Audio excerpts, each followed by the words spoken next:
welcome everybody. Thank you for tuning in to this week's episode of the First Gen Entrepreneurs Strategy Session. So happy to have you here. If you're attending today, please just leave a comment there in the section to let us know where you're listening in from. I think we've got 30 or so people who registered to attend, so hopefully we'll get some variety in different locations where you're dialing in from. Derek, hello. Nice to see you down there. Yeah, we're looking forward to today's conversation as well. So I have with me as my guest, Andrew Boulino. Am I pronouncing that correctly? Yep. Perfect. Okay. I was afraid I was going to botch it. So I'm glad we're batting 1,000 so far. Hey, Amanda, nice to see you. Amanda was my first ever guest on this show. So nice to have one of the legends join us today. Amanda, hope you're doing well. And Brian, my buddy, awesome to be here. Coming from, what is that? Palo Duro Canyon in Texas. I saw your picture, Brian, a picture of the hike with the kids. Looks like you're having a good time. Colorado Springs. That's awesome, John. Nice to meet you. Happy to have you here. So hopefully we'll have some good interactions. And I know people are, Andrew, this is probably the best title that one of my guests has suggested so far, just because it's funny. It strikes your intrigue, the curiosity aspect, because it really does seem like, good and cheap are contradictory things. So we're going to dig into that a little bit. Just for some background about Andrew, if I've got this right, Andrew, you're an estate planning attorney and you're located in Nashville, right? That's right. Okay. But you currently appear to be in a cabin in the mountains somewhere. That is also correct. I am Okay. Berg right now, having a little New Year's trip. Nice. Just want to give a shout out to John Skaggs, who's my invitee. Hey, John, how's it going, buddy? Good deal. Colorado Springs, I'm jealous.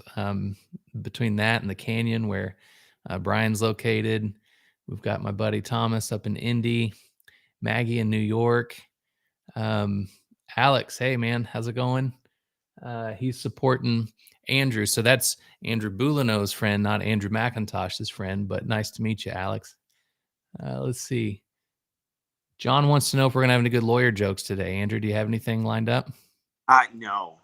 I don't find anything funny about being a lawyer.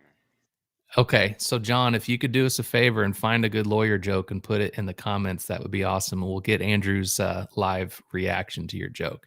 For real, though, the title is a little bit of a lawyer joke. It's like a serious joke. Right. Okay. That's awesome. Well, let's dig into it, Andrew. Okay. So we've got this title.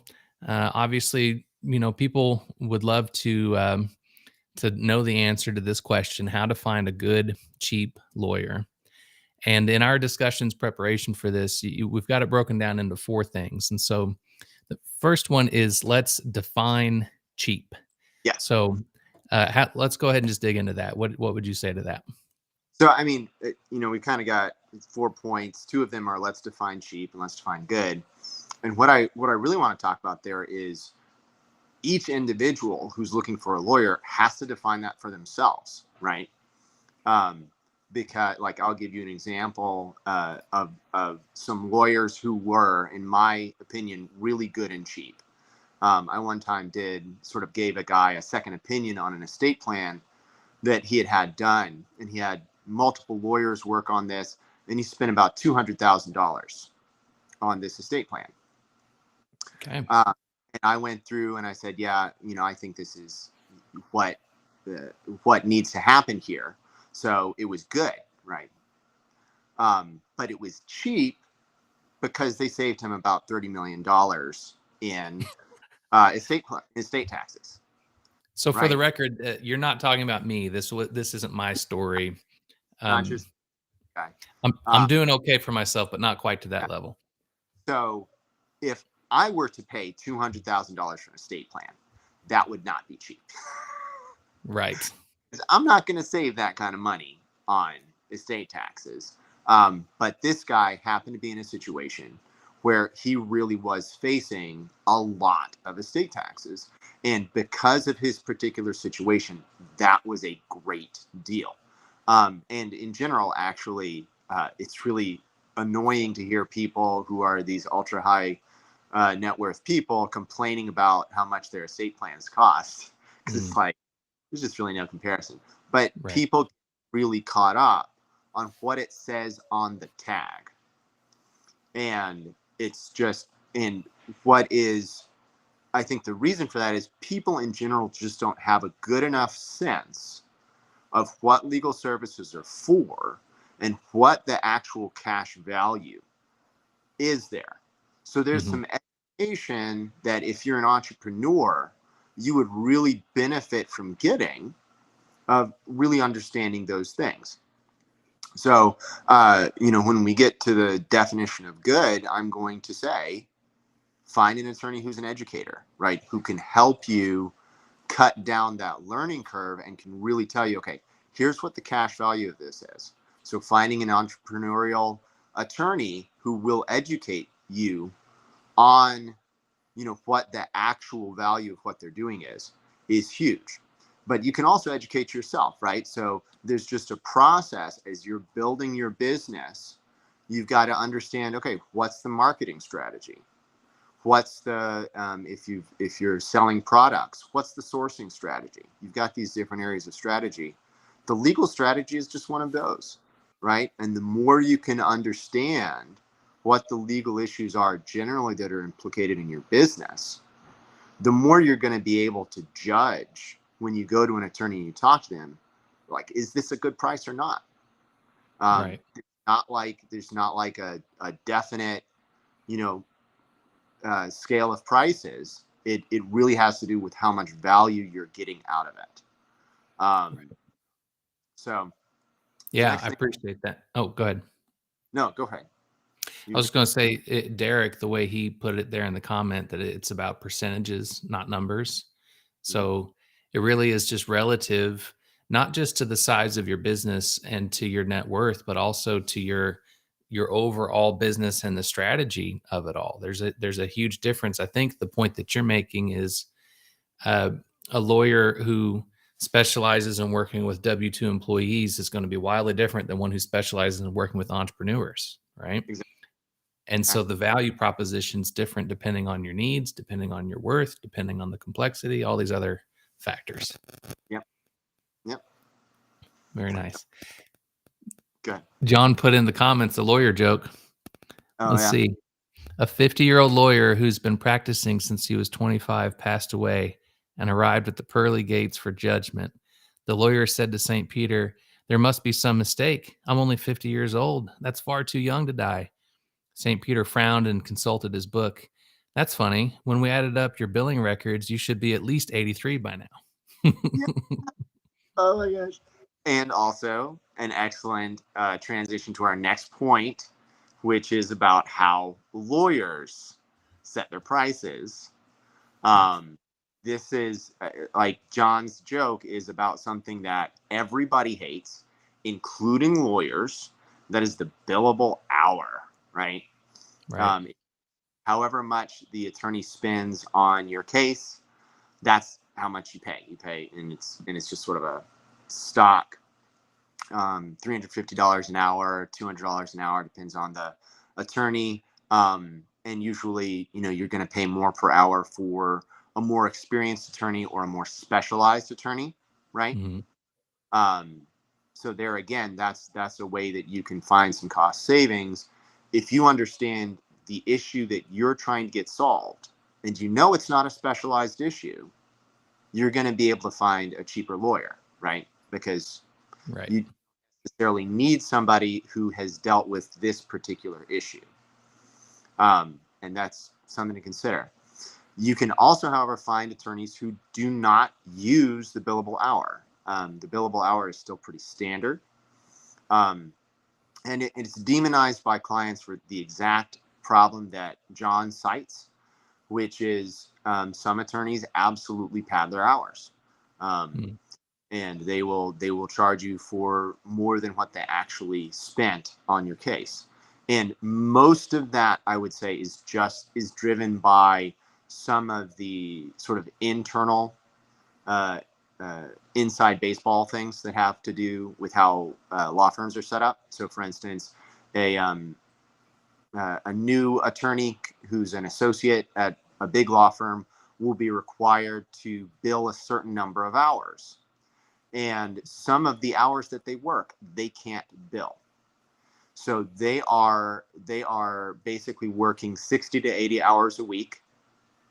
And if they don't get their billable hours, they are screwed, basically. Right. So that is one pressure which will definitely push somebody to bill more than they actually work, or something like that.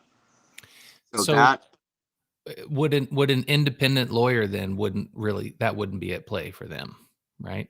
I do really encourage people to go with, especially entrepreneurs, to go with sort of small boutique firms that specialize in working with entrepreneurs. Um, and one of the reasons is that they tend to not have those sorts of one size fits all structures for their associates. They're much more relationship based. They will bill, they'll be much more flexible in the way that they bill because, one, uh, they like clients like you.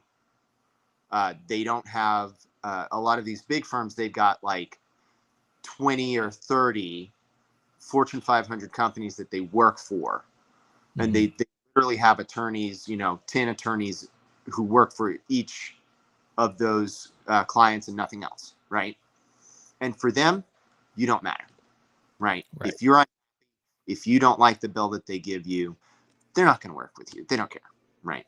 But if Right. you're working with one of these small boutique firms or a solo attorney, um, they will care, and they will work with you. They'll try to explain what it is that they did, what value they expect you to get out of it. And they'll be much more likely to be the sort of attorney that an entrepreneur wants to work with. Um, they are going to tend to not have as much specialized experience.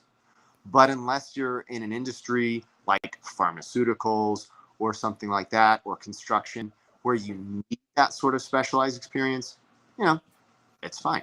And they Right. also have a lower hourly rate. Sometimes you can also find people who will do sort of flat rate pricing. That's the way I run my estate planning business. I do all flat rate. If you want a will from me, it's $1,500, period. And that means that sometimes I'm taking on clients and I'm making a nice big margin in terms of the time that I expend because it's Mhm. a will that I'm having to make. And sometimes I'm sort of, you know, getting Lose less your than I shirt on like, it a little bit. Yeah. but that's okay, right? Because it evens out in the end, and it's good for the relationship. Because that's something that the uh, I've heard it. I do actually have kind of another lawyer joke. I've heard it said that hiring a lawyer is like getting in a cab and all the windows are blacked out, and the cabbie locks the doors and says, "Okay, I'll tell you when we get there." Right? Um, Right. and there's no meter. You don't know how much you're going to pay, and it's frightening. It's really scary, and that's sort of what it's like living under the billable hour. But with flat rate pricing, that's a lot better. The issue there is those are going to be things that the attorney feels like they can standardize pretty well, right? And you can't do that for everything. Can't do that for everything. So even every once in a while, I'll still do cases for like a business client who needs some help with their business or something like that. I do a little bit of litigation from now and then, and that I do still kind of use the hourly model. I try to avoid it, but sometimes it just has to happen. And in those cases, what's really important is having that relationship of trust, right? So there's a big part of this where you need to make a relationship with an attorney. Find somebody that you trust and that you like and that you can Right. learn from. So, and that's not something that you can look out and say, okay, are they in a big reputable firm? Well, it doesn't matter. They could be a jerk. You could just not work with them well. You just have to sort of spend the time and make these relationships. Um, One more thing on how lawyers set prices. This is pretty rare, but sometimes you will be able to find a lawyer who will do value-based pricing. Okay. And the most common place you see this is actually in personal injury. You've seen those commercials where it's like, if we don't win, you don't pay, right? Mm-hmm. That's because they base their pricing on what they recover for you. They'll get a percentage of that recovery. And Right. you see that sometimes in the business, in a business context. Well, it tends to be a lot more ad hoc. But if you can find a lawyer who's willing to do that, like definitely look deeper into that. Yeah, that makes perfect sense. And there's some parallels. So I'm a former IT guy. I owned an IT business, and similar in that you can charge hourly to fix someone's problems, or you can charge a flat rate to do it. And we were pure flat rate at Sky, at my IT company. And my sales pitch on that is that if I'm billing you by the hour to fix your problems, then the more problems you have, the better off I am. And so our interests aren't really aligned. Whereas if it's flat rate, then you know that I want your stuff to work just as much as you want Mhm. your stuff to work. Right. And Exactly. so there's alignment there. Hmm. And it sounds to me like a big firm, your chances of having that relationship with your lawyer and really getting aligned, because it's not just the billing model that forms that alignment, it's also the relationship and whether Oh, they genuinely care about your success. yeah.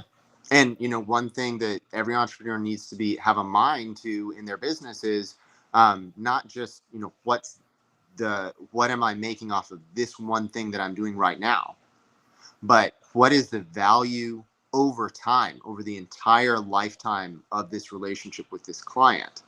What does that look like, right? Right. The Because lifetime value. lifetime value, you remembered the actual term. Well done. But yeah, the lifetime value of that client relationship, and having understanding what your value to the attorney is a big deal. And let me tell you, there is a huge value for every attorney of having a client who, one, recognizes the value of what they do, Mhm.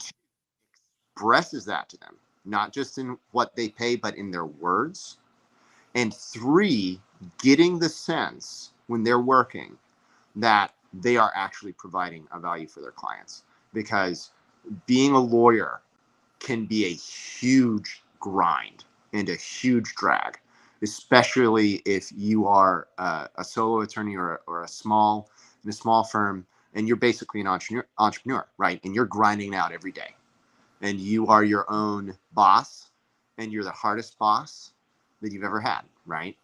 Yep. That's just so. If you've got somebody they're saying, "Thank you so much for helping me with this. Thank you so much for all of your hard work." It's night and day, right? As opposed to somebody who is like, "How much did you bill me?" Right? Right. Right. So if you can, do that analysis yourself and understand the value of what this attorney is, and know before you hire them, yes, this is going to be, me paying this is right for me, so that you're not like haggling with them. That's going to make them like you more, and it's Yeah. going to make that relationship better, and it's going to save you time and money, and Yep. you're getting a lot more out of that. So that to me speaks to, in my experience in 15 years in business, and this is advice I would give to any entrepreneur. There are good clients and there are bad clients. And the sooner you can spot a bad client and see the patterns in this and Mm-hmm. run, the better off you are. Yeah. Because one of the worst things you can do is, out of desperation, you need the money, you take on a bad client. They will not appreciate you. They will haggle you on your bills. They will wear you down, constantly. The ones who pay the least are often the most demanding, Yeah. right? Oh, But if absolutely. you can, yeah, if you can get someone who genuinely appreciates what you do and has a relationship and values the service that you provide, they'll pay on time. They Hmm. won't give you a hard time about your hourly rate because they see the value. They'll be loyal, and that relationship can last for years. And there's a fear associated with cutting bad clients loose. Hmm. But I'm telling you, it's just going to bleed you dry if you hang on to them for too And, long. and lawyers are terrible at that. So if Interesting. if you can literally turn a mediocre lawyer into an excellent lawyer for you particularly by being a good client. By See, like, that's awesome. yeah. Yeah. And I think that when you go into entrepreneurship and you own your own business, you need to think like that. Am I a good client to my vendors? Right? Do I treat my vendors like partners? Because if you do, guess what? When something breaks in your world, they're going to want to jump in and help you. You're Hmm. the you're the front of the line, the top of the list. If you're a Absolutely. if you're a jerk to all your vendors, they're gonna they're gonna Hmm. put you at the back of the line, right? Because that's just human nature. Exactly. Exactly. Yeah. So, takeaway number one, you've got to know what you need. Takeaway number two, be a good client, right? Those Yep. are the biggies so far of what we've discussed of how to And find this a lawyer. and this is resonating. I'm seeing comments from Andy and Derek and George and Amanda all saying the same thing, that, bad clients is something you really want to avoid, and that's very much a two-way street. Yeah. Um, you know what? John makes a really good point too. John Skaggs, he says that candor sometimes helps a client with bad behaviors to moderate. Yeah. Um, I think that you can be nice about it. Not everyone you should just put them in a bucket and say, "Oh, that's a bad client. Cut them loose." No conversation, right? Oh yeah. Some people may not realize that their behaviors are starting to put them in that bucket, but you can coach them out of it. You can deepen that relationship. Maybe there's an opportunity there to turn them into a long-term good client. Absolutely. Um, but the There ones again, who aren't going to change, you should make a change. there again, that sort of candor is not something lawyers do. Right? Lawyers are trained. Your life is gonna be terrible. That's just the way it is. If you have a bad client, just the way it is. You got to get those hours in. And so the That's tendency of lawyers, interesting. if they absolutely hate you, they won't tell you. That's So really interesting. That's it really, really interesting. it's really, one of the reasons I went out, I hung out my own shingle was these sorts of cultural issues in law firms. I spent the first 5 years of my practice in a law firm, and there are just so many cultural issues in law practice, that makes it unnecessarily difficult, right? It's difficult being a lawyer. Yes, that's true. But it doesn't have to be as difficult as it tends to be. So, Yeah. That's really interesting. I think, and this is just my personal observation. I think lawyers, for some reason, in my head, if someone is a lawyer, they're just kind of automatically good at business, right? And they just know business. And I'm finding that that's not the case. it is the opposite of that. Okay. In law school, I went to Vanderbilt Law School, and one of the benefits of going to Vanderbilt Law School is you get these fancy professors, and I had the former head of the World Trade Organization teach one of my classes, and this was back in 2008 when the economy was crashing, and Okay. he was telling me this anecdote about there's this big law firm, like big, 500 lawyers nationwide, and their practice was every year they would estimate how much they thought they would make on fees, and they would take out a loan for the entire amount and Okay. pay themselves. And then they would pay off the loan from the revenues of that year. And he was like, they're regretting that right now. Yeah, that's But ridiculous. that is the sort of thing that lawyers pull. It is literally a thing of so many people go to law school specifically because they don't want to go into business. Wow. That's pretty wild. Yeah. That's interesting. So I want to bring this up because we've got just a few minutes left. And I don't want to cut you short on that fourth point, Mm, but I do want to come back to Brian's question. He has a really, really good question here for entrepreneurs. So let's go over your fourth point, and then okay. we'll take a few minutes for Q&A if that works for you. Okay. All right, so So I'll put that up on the screen. Go ahead. how lawyers think of quality in legal services. One thing is I'm because we don't have a lot of time, I'm not going to go through the ways that lawyers are wrong-headed about quality in legal services. But basically, uh, quality in legal services means you're increasing the likelihood of a good result, right? In very few instances can you ever be sure in legal practice that you're going to get a good result. But almost always, if you go it alone, in any situation where it's like, oh, I need a lawyer, you're going to get a bad result. Unfortunately, that's just the way the system is set up. I would love to tell you that there were serious movements in the law and in the legal community to make a world in which legal matters could be dealt with on their own.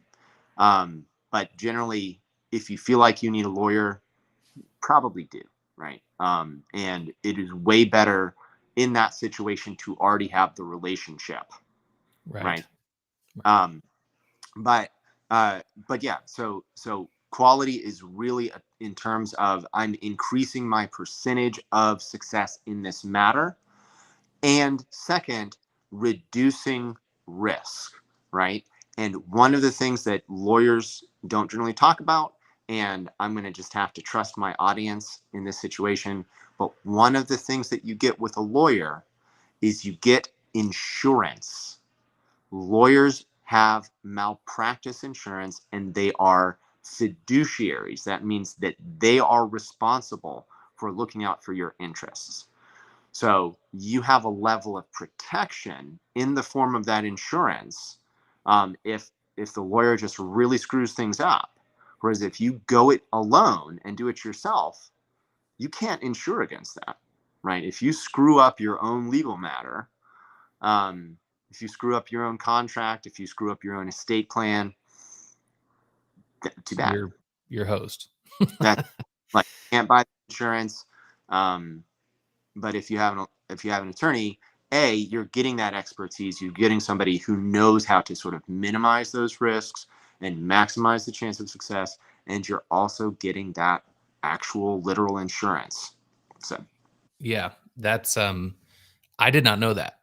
mhm. So that's news to me. I thought that I still approached it as you need a lawyer so that you just don't screw up in the first place, right? But that is that is the better part. that's you're right. Insurance is should never be plan A, right? Insurance is always your final last line of defense. However, the fact that a lawyer has malpractice insurance in case all else hits the fan, And that's news to me. yeah, and keep in mind, there's always the possibility that the lawyer and you do everything right, and you still Right. lose. Right. Yeah. Well, that's a lot like the IT business. That's why we had insurance too. And any business, right? Yeah. So let's take a minute to address Brian's question because I think that this speaks very pointedly to my audience, which is first gen entrepreneurs, right? So I'll put this up on the screen. I don't know how much space this is going to take if this will work. But he says, as an entrepreneur, I like to know exactly what needs to be done to the point where I can do it myself if I want to, which I completely get where he's coming from. Like that's very much an entrepreneurial mindset. Hmm. And then outsource to a professional that will do a much better job and let me focus on my highest priorities. The rest of the question says, how do you recommend an entrepreneur learn and understand the legal aspects of running their business before deciding who they outsource to? Talk to other people in your industry. Say, hey, what have you seen? What are the sorts of things that I need to be looking out for?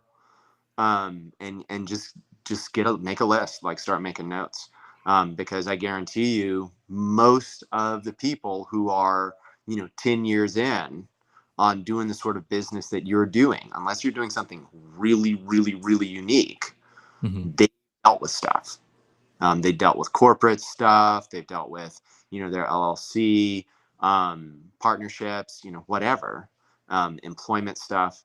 And they can sort of give you a list of what to be looking out for. And then it's, I highly recommend that you don't try to form like a final interpretation of any given law by reading it, because it just doesn't work that way. You really do need 3 years of legal education and a few years of practicing as a lawyer to actually understand a lot of that stuff. But just being aware that it's out there, reading those things, reading educational material, just Google it, right? So, I forget the name of the European privacy GDPR. GDPR, right? You're not going to understand the GDPR not fully, but you can go out and you can read some articles and get a sense of what the subject matter is and what sort of things you're going to have to deal with later down the line if you're doing an online business or whatever like that. You can go ahead and start educating yourself so that when you do talk to an attorney, you can have some level of literacy in there. Right. And that saves you both some time that way. And like attorneys, so long as you're willing to defer to them and be like, I know you understand this better than me, they love it when they don't have one. Nice point. So normally we keep these at about 30 minutes, but we've got a couple more questions. So folks, if you're still on and you're interested, let's keep going for a couple minutes if you're okay with that, Andrew. Yeah, I'm good. And if someone's listening in and you're curious, but you need to hop off, go ahead, because this is recorded. You can come back and watch it later. So no pressure. But George has another great question. And before we pull that up, I'm going to shamelessly plug my first gen entrepreneurs community, because your immediate reaction to Brian's question was turn to other people who've done it and talk to them, right? That is like precisely what my community is going to do. And I swear to anybody watching this, Andrew and I did not collude. There's no collusion happening here. That just is a natural segue into what I'm building. So let's go on to George's question here. I think this is really good for entrepreneurs. So would you recommend a startup having a lawyer from the get-go, or wait until the business starts rolling, i.e. you've got some income, and then start looking for one? Is it beneficial for a startup to have a lawyer from the start? What are your thoughts on that? My thoughts are you should hire a lawyer when you need a lawyer, but you should know who you're going to hire before you need them. So go ahead and start looking for a lawyer. That's just part of your networking, right? And say, I've met with 5 lawyers. This is the one I like best. They're who I'm probably going to go to if I have something that comes up. And then as you're getting educated, as your business gets going, if you've really, done your research and you've got your legal strategy, you'll know when you need to hire them. But you don't want to be looking for an attorney with something hanging over your head. You want to just pass it to them already confident that they're the ones.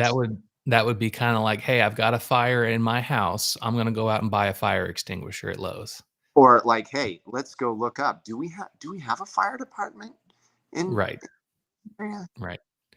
So Brian he was making a great point just in line with that about, sometimes budgets are tight. You need the business rolling in before you can start to afford the services. So there's kind of a chicken and egg situation there. I'll speak just from my experience. I don't know if this is true of all attorneys, but I've had conversations with attorneys before where they'll meet you for coffee, especially the people who, they're independent. They're a part of a small firm, or they are their own boss. And you're not being billed by the hour to go have a coffee, right? Just to get to know each other a little bit better. And so to your point, Andrew, about, interview 5 different lawyers. If they're smaller, they're interested in the lifetime value of their client. They're interested in forming long-term relationships. They should be open-minded enough to go have a coffee with you and get to know you a little bit without billing you for it. Mhm. You're going to come out the other end of that with a very good idea of if it's somebody that you want to work with or not. Exactly. Exactly. I think the exceptions to that are, one, if you're not their kind of client, they won't do that. The other exception is if they've got like a flat fee model like me with standardized services, and you're asking them about their standardized services. Like, Yeah. I don't have, I do free consults now, but my plan is I'm going to just have video, right? And if somebody says, hey, I'd like to meet with you about, well, I'll be like, go watch this video. If you still feel like you need to talk to me before, you hire me, that's fine, but watch the video first, right? Right. The Right. only two. I think that's smart too, because people do business with people they like, right? Mhm. That's just the human nature. Yep. So to make videos, I think is smart, because that's you're leveraging yourself. They're working for you 24/7. They're out there. People can get to know you, even though it's an asynchronous thing for them to watch a video. They're not interacting with you in that moment. But then events like this, we've got 11 people here that are 12 now watching this live, and they're getting to know you Yeah. just by observing this conversation between you and I. Um, Yeah. Because yeah, one of the big reasons why attorney pricing works the way it is because the only sort of supply that we need to be concerned about as attorneys is our time. right, And we right, we can't do anything about that. I can't purchase more hours in my day, unfortunately. right. So I just really have to guard that. So Yeah. Well, that's great. So I know we've gone about 10 minutes over time, but really appreciate for those of you who are watching, and especially those who are participating with the comments. Had some good questions in there today. I love getting engagement on events like this, so you don't feel like you're just speaking out into the void, but we got real humans on the other end of this thing. So hopefully this has been beneficial for you guys. Andrew, just to wrap up, I give every guest the same opportunity. What's your call to action? What should someone who's listening do today? so start meeting attorneys. Like I would love to be somebody that you meet. Just connect with me on LinkedIn or shoot me an email at andrew@wealthtn.com. My main focus on my business right now is I'm trying to do some innovative stuff in estate planning, and that's sort of my entrepreneurial focus. But I do take on some business clients now and again. So I'm happy to start um, uh, meeting with people and seeing if you're that kind of client for me. Um, but otherwise, just like we were saying, first thing, really define, for yourself what your legal strategy is, what issues you see having to down the line, and what the cash value of those issues are. And the second, start getting to know some attorneys. Finding an attorney who you feel like you work well with, who you can learn from, and who can be sort of a strategic partner for you. All right, final shameless plug, call to action of mine. I've got attorneys like Andrew who are lining up to join the community. So just going to throw that out there, firstgen.biz. I'll put it up on the screen. You can learn more about it if you just go there, sign up for my newsletter. I'll send more information. It's a great place for entrepreneurs to get together and help each other out. So hope to see you there. Andrew, thank you so much. Appreciate you joining today. And again, it's Andrew at wealthtn, as in Tennessee.com. Correct. Right. Okay. All right. Awesome. Thanks everybody for joining. Hope you have a great rest of your day.